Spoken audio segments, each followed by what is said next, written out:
You want to build an onboard training program for your organization, but you don't know where to start. Here's a simple way to line it out and get your program off the ground.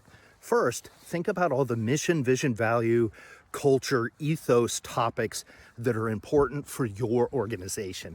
What does a new hire need to know and understand so that they align with the why of your particular organization? Write all those topics down.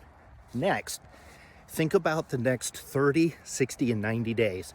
What are the topics your new hires need to learn that are mission critical? They are core need to know topics that they absolutely positively need to learn to be successful in that job role.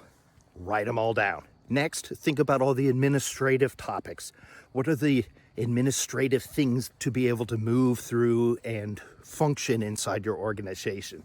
Reporting, how do you get your expenses done? How do you operate all the technical systems, etc., etc.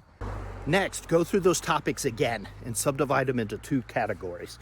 The keeps and the maybes. The keeps are the absolutely positively, they're the need to know of the need to know. Nobody in the organization would argue about including that.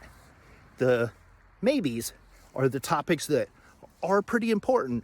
They are need to know, but maybe we need to have a little second thought about those. The last step, go through each one of those topics and assign a time to them. How much time for your participants to really learn and understand and start to retain information about those topics. Here's a pro tip. Give yourself more time than you actually think you'll need so that you can transfer the information to them and reinforce it. There you go. Now you have the roadmap to an onboard training program.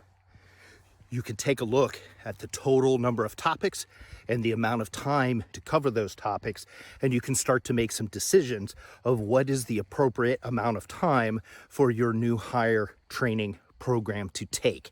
You can go through that list, and because you've separated it into the absolutely positively we need this and these are equally important, but maybe we can tweak a little bit. If you feel like you can't do all that in an onboard program, maybe you can take some of those need to knows that didn't quite make the list and start to push those out in other delivery systems.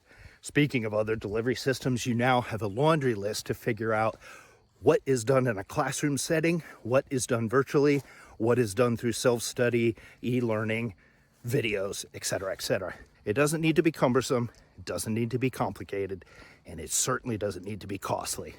All that matters is that it gets done. Let me know what you think. Would you use a system like this? Leave me a comment below. If you like this, like, comment, and subscribe. And don't forget, no boring training. Design, develop, deliver. If you need help with any of that, let me know. Send me a message. We'll get you all sorted out.